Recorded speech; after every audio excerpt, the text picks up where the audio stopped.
right, Lucio? That means we were out. Guys, look together. You're great.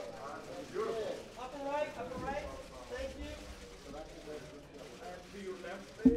Oh, I'm just closing my eyes. Right here.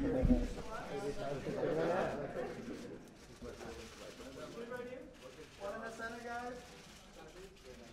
Ladies in the corner. All right, perfect. You must have it right now. Yes. Thank you.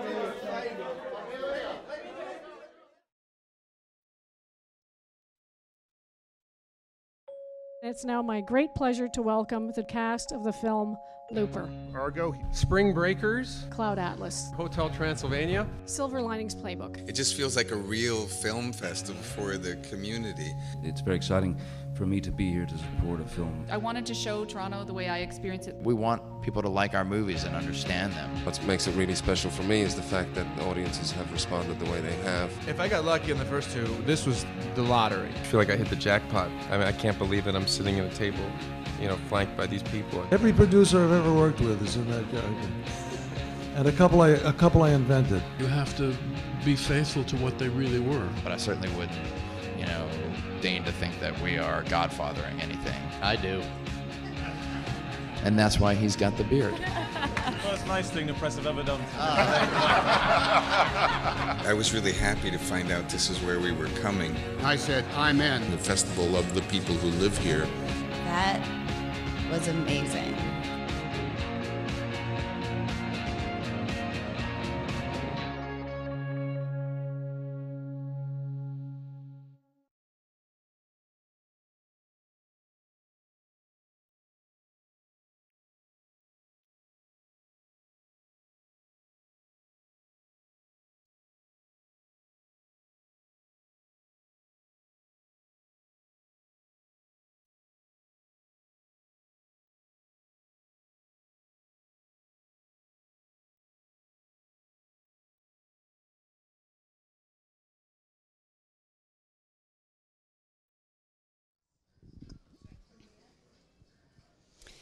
Our moderator for today is Eric Kohanek, and it is now my pleasure to welcome the director and cast of the film Dom Hemingway. Thank you.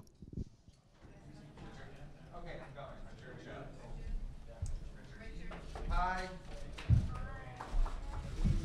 Where do I sit? I sit here.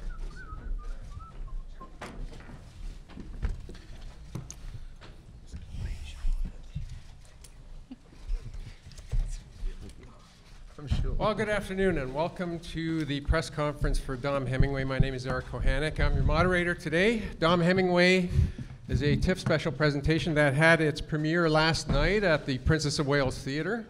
There's another public screening going on right now as we speak at the Ryerson Theatre.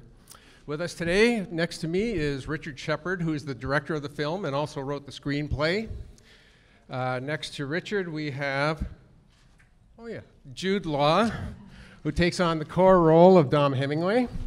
Next to Jude, we have Richard E. Grant, who plays Dom's sidekick and best buddy, Dickie.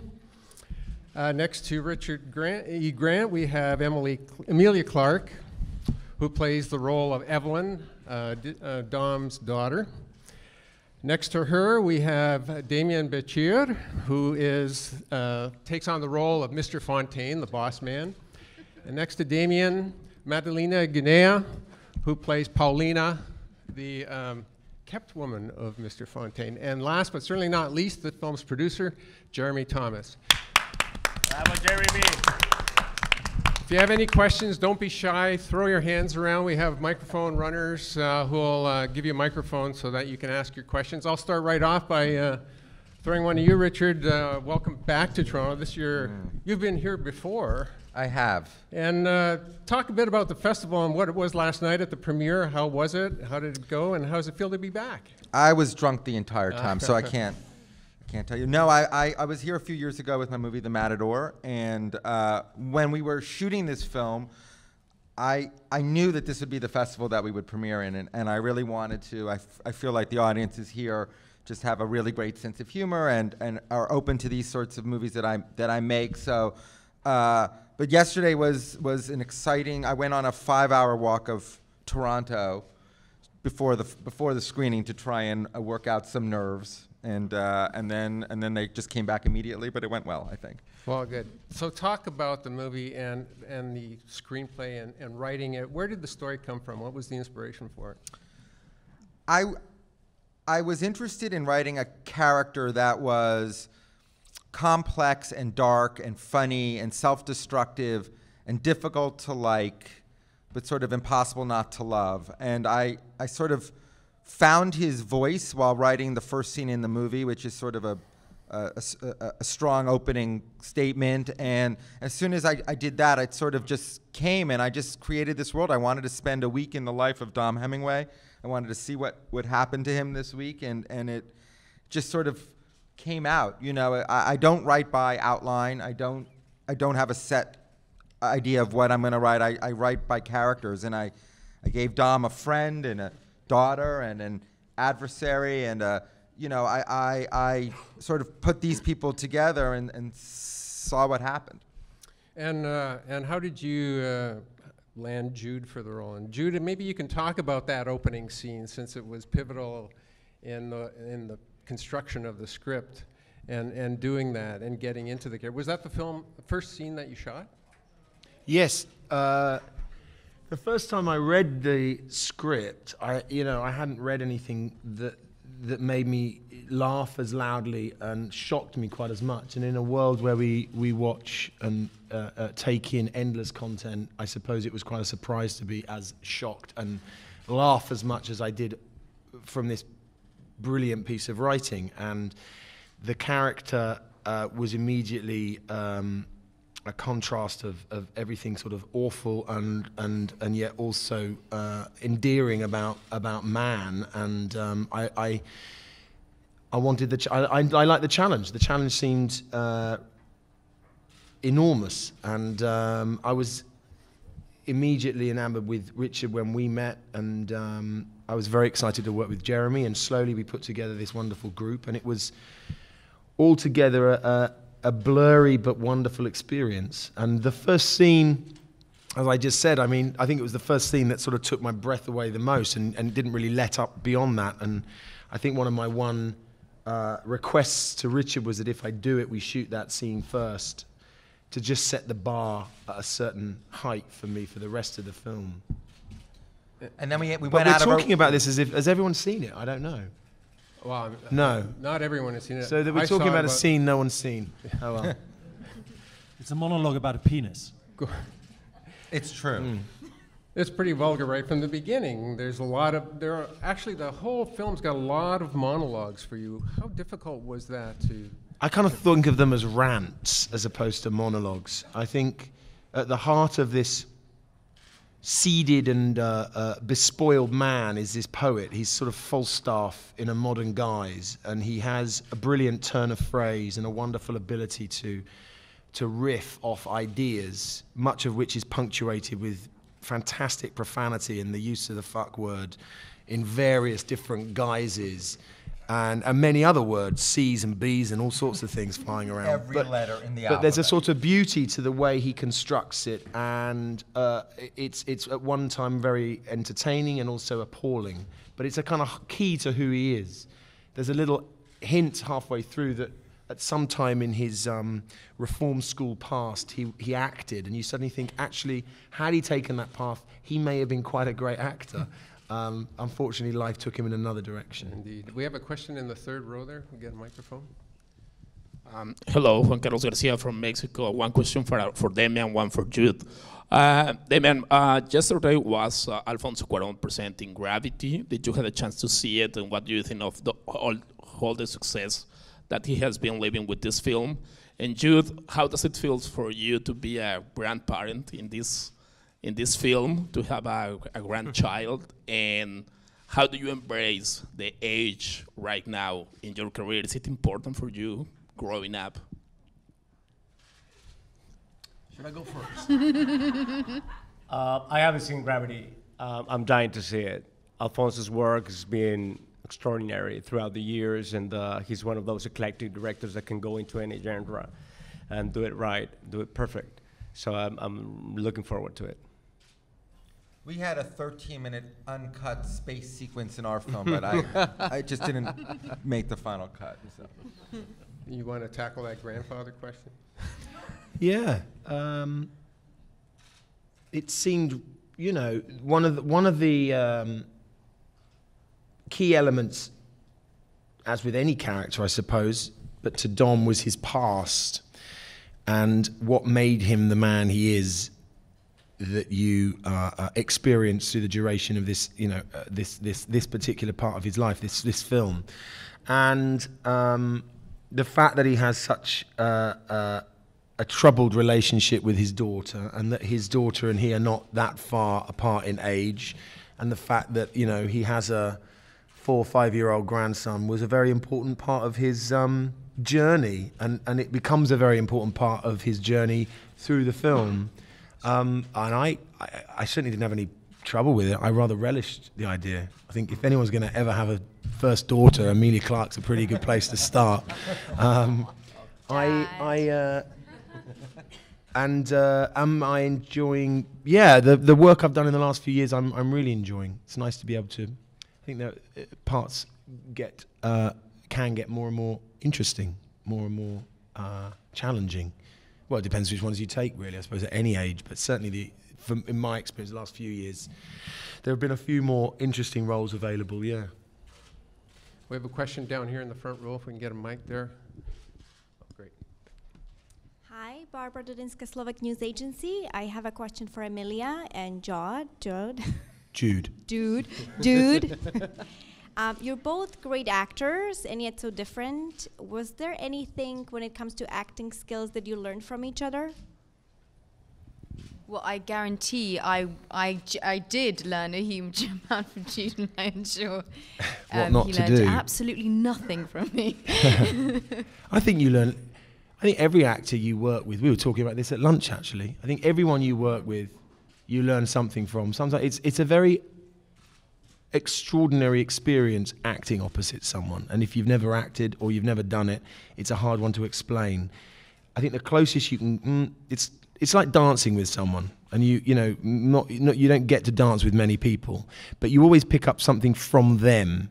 It's a very intimate experience. It's an amazing experience of trust.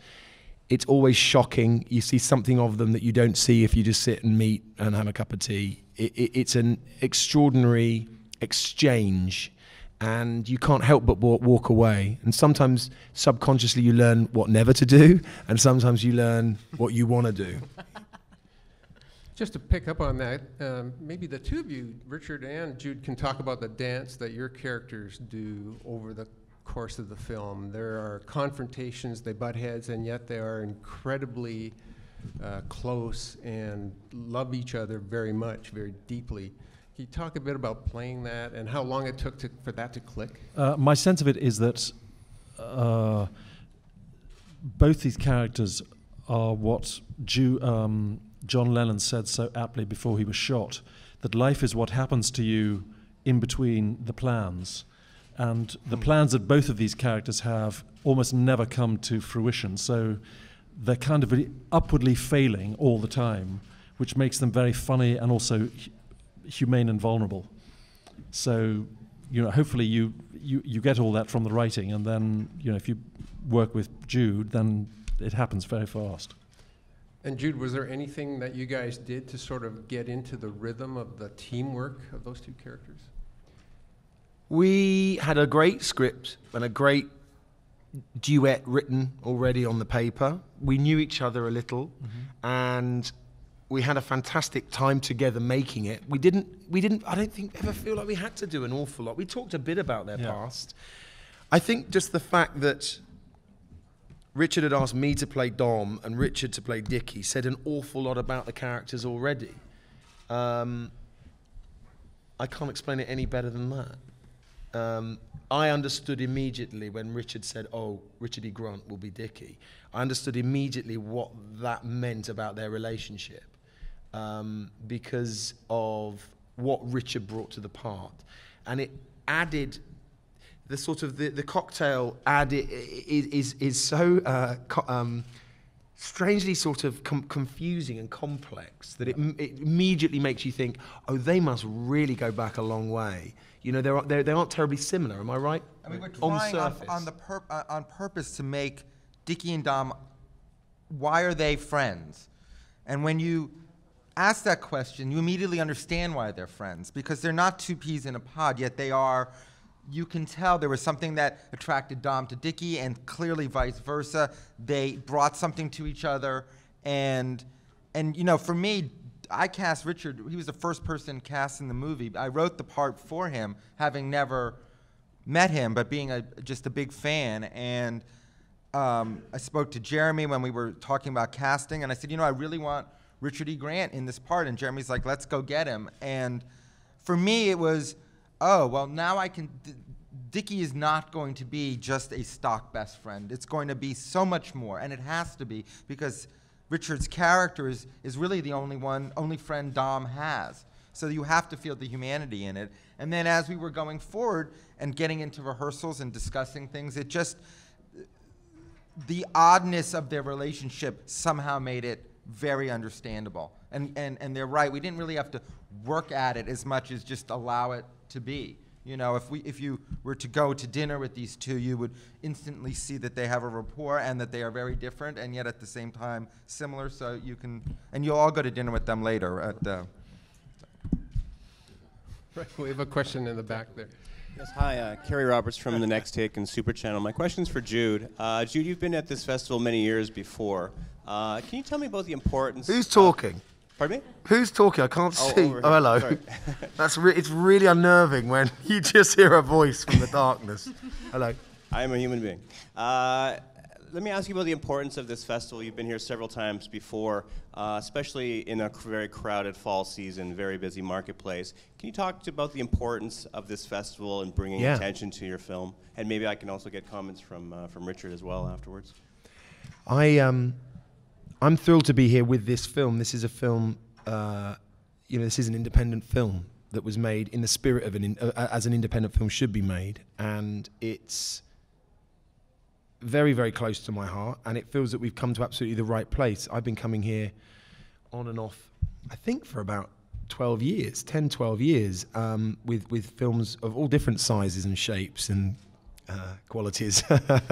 And this one, to me, fits the festival incredibly well. It's a festival that's obviously grown. It's still a festival that seems to embrace the people of the city, and the cities hereabouts, because they come in their hundreds and probably thousands, and last night was no exception. It was so exciting to drive to our premiere past queues and queues of cinema goers going off to see various, you know, premieres and screenings.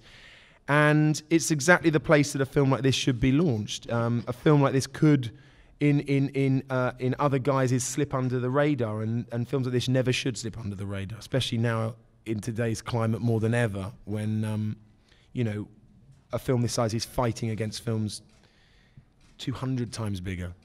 But all the more reason for a film like this to get a slot and an embrace at a festival like TIFF. Richard, you have any comments on that? Either Richard or Jeremy, you want to bring the producer's perspective into that?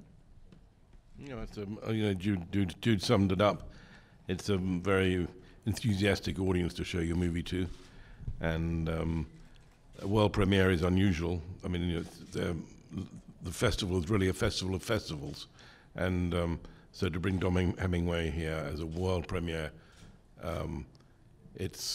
we did it in the knowledge of the enthusiasm of an audience in Toronto, and our distributor Fox Searchlight wanted to come here to start. We're not, you know, a lot of films come here for the award season, and but we're opening a bit later. We're opening next year. It's just to do it sort of right timing for us, and very we're all like coming to Toronto to engage with cinema like we do. Yeah, I mean, I would just say that my films are comedy and drama, dark and light, and they're a mixture of genres, and they're not easily categorized. It's not a sober look at this, or just a flat-out comedy, or a big epic. their character-driven stuff. And I think film festivals, especially something like this, can embrace something that's not so easy to put into a box. I mean, if people want to say, well, this is a British gangster film, I'm like, well, you're missing it completely. Or if it's this, you're missing it completely. It's a combination of things. And so I appreciate being able to show a movie like we did last night to 700 people who seem to get the mixture of tones that we were after, and that's one of the reasons we wanted to premiere the film here. Talk a bit about the mixture of tones, and what's really striking is the visual transitions that punch you in the face at times. Talk a bit about how you develop that look and that feel for the film. Well, I think when you make character-driven movies, one of the things you have to be aware of is that you can't be visually boring. Or when you're only watching a few people, sometimes it can feel very claustrophobic. And claustrophobia is a good thing if you're using it to your benefit, but you don't want the whole film to feel that. And so working with Giles Nutchins, our cinematographer and our production designer, and working really hard to try and give an energy, because Dom has this energy where you have no idea whether he's going to headbutt you or break down crying or hug you. And I love that about his character, and I felt like the film needed to have that same sort of energy where you just didn't know. So if you make an interesting cut or a shock thing with sound, it just sort of continues to make the audience go, you're never going to feel totally comfortable. Hopefully you'll feel comfortable enough to enjoy the experience, but like Dom, you don't know where this movie is going. You cannot predict where this movie ends when it starts. And I think that that's just doesn't happen enough, you know. So I like at the end of the movie that people are like, you know, I can't believe I was emotionally moved by this movie, because in the beginning I wasn't expecting that. I'm like, well, that's good, because some movies you go in and go, okay, at the end I know I'm gonna cry, or at the end I know there's gonna be a big action scene, and here was not the case. And some of those stark things, maybe, Madalena, maybe you can talk about some of the scenes that you had to do with Jude, where he's staring into your face and or whispering into your ear, and how is that to play? Well, one of the best experiences of my life was singing in front of Jude Law, Richard E. Grant, and Damien Bashir, and they were all staring at me. That was pretty intense, and this experience for me, it's an amazing experience, and I just have to thank Richard and Jeremy and everybody and all the cast for bringing me here, because it's really amazing for me. So every moment that I had on set and every moment that I had these days here in Toronto, especially the premiere last night with 1,700 people staring at me. Well, every moment was incredible. One of the themes in the film is this notion that the pendulum of luck sort of swings back and forth. Maybe Jude and Richard, you can sort of talk about your thoughts on that theme, and both the way your character saw it, and maybe how whether that spoke to you in some way about the pendulum of luck. No? Yeah, I think I'm a great believer in the pendulum of luck. What do you think about the pendulum of luck, Richard? I think it's the karma of character. I think that if you're a shit, it'll finally come back at you, and you know, if you're Judi Dench, you'll be Oscared till, you know, your last breath. So I think that your character determines everything. And in the character of Dom and Dickie, they are this odd couple that are never ever going to hit the jackpot. And if they do, even if they do hit the jackpot, they're still going to fuck it up. They'll mess it up. And I think there are just people in life, I know them and I've been them, that not everybody succeeds all the time. So that's my take on it. Richard, maybe you can talk a bit about it too, as a theme. And in some ways, some of the slow-mo scenes that you do in the car scene, for instance, there's sort of almost like a pendulum effect to things that swirl around on the screen. Well, I mean, I do believe that ultimately Dom is faced with a decision near the end of the movie in which he has to really face an enormous amount of the choices that he's made in his life. And we don't always get to make that choice. And Dom has to verbalize, in a way, what is most important to him. And it helps him in some way. It does swing the pendulum a little back towards him. Now, whether that pendulum's going to swing all the way to absolute success and happiness, probably not. But it does show you a little bit. And I'm interested in the idea that flawed people can unflaw themselves slightly, you know. And I think one of the reasons that we liked creating Dom, both in the writing of it and then in the acting of it, was the idea that this guy has more to him than you can imagine. And that ultimately makes him very real. I mean, he's a larger-than-life guy, but he's really feet on the ground, too. I think it's also that what it deals very, very clearly with is the nature of friendship, that there are people that you go on paper, this person is absolutely intolerable and impossible, and yet you still stand up for them. And I've been in a situation where somebody said, listen, I think this person is a total arsehole. And you go, yeah, I see that you think he's an arsehole, but I love this person. I've known them for 25 years, so just keep it away from me. And I think that is part of the relationship, because the abuse that Dickie suffers from Dom is, you know, legion, and yet he remains loyal to him, and I understand that, because I think that's just how human beings are. And it's funny how everyone relates good luck with having a lot of money. And good luck is about many other things. Having a great friend, or being alive after flying off a car in an accident. That's his good luck. You know, they say throughout your life, you will have like a few really good shots of luck, and then you should pray to the gods that that doesn't have anything to do with money, but with saving your life, or having a good friend, or finding love and all that, you know what I mean? So we see that all the time throughout the film. This is a lucky guy. For sure. We have time for a few more questions. We got one back here. Hello, I'm Ernesto Garra del Mercurio Newspaper, Chile. A question for Mr. Jude Law.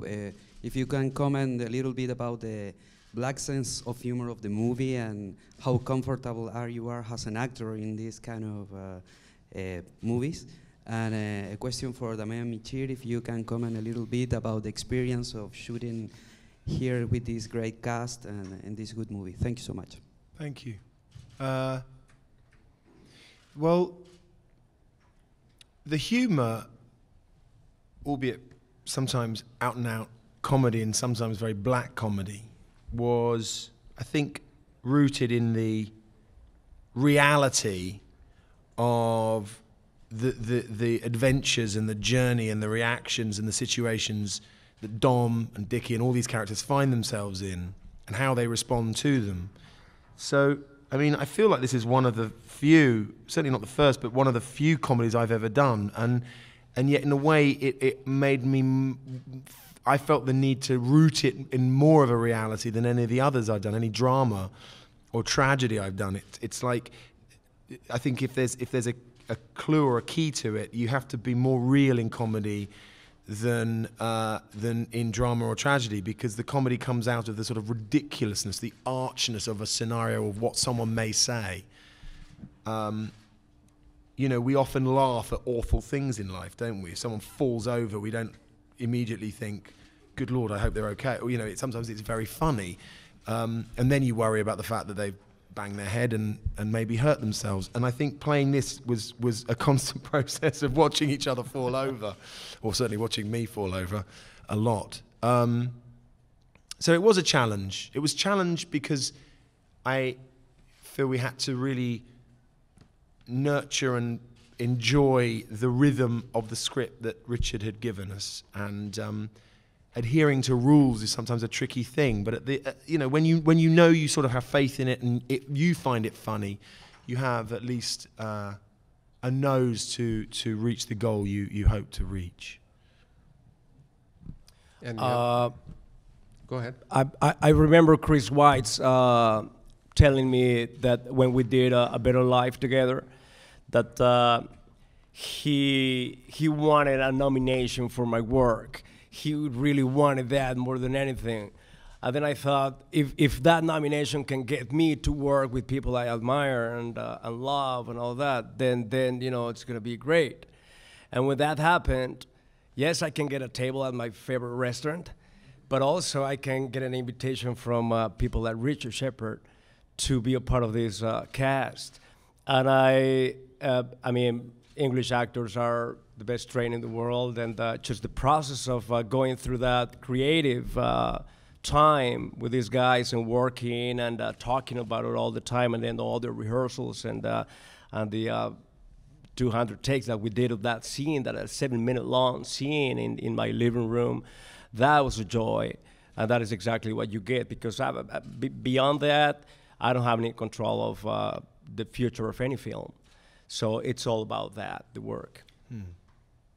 And the work on this movie was what was the attractive thing for everyone, I think. This was not a big budget movie. This was a character-driven movie, and I think we had a lot of fun talking about it and rehearsing about it and drinking about it and being in this world. And that all infused our, the work ethic was huge. And I learned a lot from these guys because I had never had as much rehearsal on a movie, and we didn't have a ton of it, but we got to spend a lot of time together before we shot, and it really infused everything to the point where we knew Dom together, and we would know if Dom was on or off or right or wrong, and that level of certainty of this character and then all the people in his life really made the job so much better for me and enjoyable for me.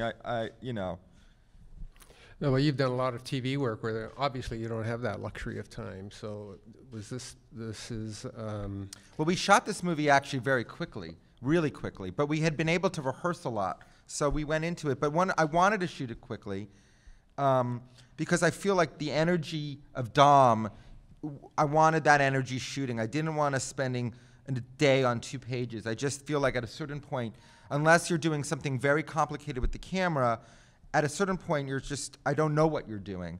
And I played these long scenes. We would shoot them from beginning to end every single take. And Damien's talking about this one scene. It's a 7.5-page scene. All day was 7.5-minute takes, all day. And it was a different way of working than just cutting it up and doing little chunks. And it was exhausting for these guys. But at the same time, it was really thrilling to watch. And I know the performances were changed because of that energy. And had we split that up over 3 days, we might have had more complex shots, although I think the scene is actually shot very well. But I think it wouldn't have been the same scene. I think because of that energy and the time we had spent rehearsing it, we went in there and we were like, let's fucking do it, And so I know in television you do work quickly, but I don't necessarily think that that's bad. I think the advantage you have in movies is that you have a lot more time to prep and a lot more time to think and work on the script and talk with your actors and really, really discuss wardrobe for days at a time and discuss, all of the things, all of those details come from the prep and the time you have to both put the movie together and then edit it. And so, yes, the shooting is fast, but unlike television, which is a more compressed period of time, you do have more time on a movie. And Jude, your character is a guy with a lot of anger issues, and that requires a lot of energy. How difficult is that for you to turn on and then turn off at the end of the day? I don't find it very hard turning. I've got quite a lot of energy anyway, so I tend to sleep when the films are finished. And the intensity of the character, is that something that you get into quite easily? Yeah, I guess so. I don't find it. Yeah, I do. Yeah, I mean, there's a sort of overall energy of any one person you meet. You meet people and they're either sort of an outward energy or an inward energy, an aggressive energy, an embracive energy, positive or negative. And I think if you can kind of tap into that and create the energy for the character you're playing, then you just sort of mainline that for the period of time required. I'm not someone who I certainly don't, take my characters home particularly. But I do enjoy kind of purveying that energy for a consistent amount of time while you're making the film. and then, as I said, sort of turning off and sleeping for a couple of weeks afterwards to recover. Amelia, maybe you can talk a bit about playing off that energy. Although the scenes you have together with Jude aren't really high voltage energy, there's a lot of seething hatred that sort of lingers underneath there. Can you talk a bit about... Not to be too specific. Yes, heaving hatred. Well, actually, it's one of the things that I've. Well, it was sort of the first thing that that kind of got from working with Jude was his energy. It's infectious, and it's kind of, as the actor opposite him, it kind of keeps you on your toes. It keeps you. So that mixture of Jude's natural energy with that of Dom's energy, I think, was kind of wonderful to play against, really. And Damien, your scenes as well, with Dom staring Mr. Fontaine in the face and loaded with profanity and that sort of thing. What's that like to play against? Emilia is right. The energy keeps you all the way alert and alive, and whenever you play with great players, your game improves automatically. And I just had the best seat in the house shooting with these guys because I was right there. I was overwhelmed, and I had come saw Jude Law on stage on Hamlet in New York before we met. So I remember being really close to the stage, fifth row that night. And then I was this close now. So it was good. That's really nice. Good energy. Jude, do you prefer film over stage, or what are the differences in the way you approach the energy of a role then? They're very, very different. I can only kind of liken them, I think, to a musician goes on the road and plays live to a live audience and gets that wonderful feedback, and each night is a different group and a different venue, and there's an incredible and intoxicating high you get from that relationship, the sort of leap of faith that we're all going to gather together and you're going to join me in this creative kind of imaginative spell. And then film is like a musician going in and being able to create an album, and you play each musical instrument separately, and you get the opportunity to go back and add a little and echo it and do all of this wonderful technical work. So they're really, really different. There's a slightly more... No, they're both just as exhausting. Okay, we got time for a couple more questions. I was going to say one. We got one down here and one tiring. Hey there. Jenny Ewan, Toronto Sun. This is a question for Richard or Jude. Just a quick question about that Jill Greenberg painting of Georgia. How does that baboon... It's actually a photograph. Oh, it's a photograph. Okay. How does that relate to Dom's character? Well, he is the greater ape. That's how I see it. There's a scene in the movie that we've been talking about, this big confrontation scene that takes place in Damien Bashir's house in the movie, and there are these three giant Jill Greenberg monkeys on the wall as these three monkeys go at it. And our production designer, Lawrence Dorman, suggested that we use Jill's photographs, and thankfully she let us do it. But they're striking, and I feel like if you can find some visual imagery that can make you smile or add to the scene, it always elevates everything. And I know that for the actors to walk onto that set, I mean, I'm a director who believes like location scouting is as important as casting, and I know that when actors walk onto a set that feels right or unique, it just makes it feel realer. And it's a very artificial thing when you've got a crew and you've got a boom guy and you've got a focus pullers to try and lose yourself in the scene. But if they walk into that boom guy, but if you walk into a scene and into a set that feels right, and if it's cast right, it just, I believe, makes the actors feel, oh, actually this works. And so that was definitely a case where I was like, well, if this is a 7-page scene in which these three guys are going at it, then let's visualize that in some way. And then Fox Searchlight designed this poster based on that scene, and obviously it's fabulous. And there's something, I mean, if you want to read in more, there is something wonderfully, you know, you look at that great beast, and I'm talking about the monkey, by the way. But, you know, and if you were to meet it, you would fear for your life, but there's also something incredibly dignified and beautiful about it. And in the way, that's Dom. You know, Dom is a terrifying, awful primate. You know, he's an ape, but that's what we all are. Let's be honest. We just got less hair. We have a question back here. Hello, me again, Ernesto Garrat from Chile. A question for Emilia Clarke. How difficult is for you find a good character in movies? You know, I don't know if your schedule is too busy because Game of Thrones, and why did you pick up this movie in particular?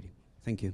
Well, I think it's just going along what everyone else has been saying. Richard wrote an incredible script that it's rare that you get one of those scripts where you read in one sitting without even thinking about it, without even blinking, and it was just beautiful. And the part of Evie was to sort of get to play someone who is so incredibly kind of angry, but resilient, but still kind of capable of love for Dom. And getting to be Dom's daughter was just kind of a challenge that I wanted to grab with both hands.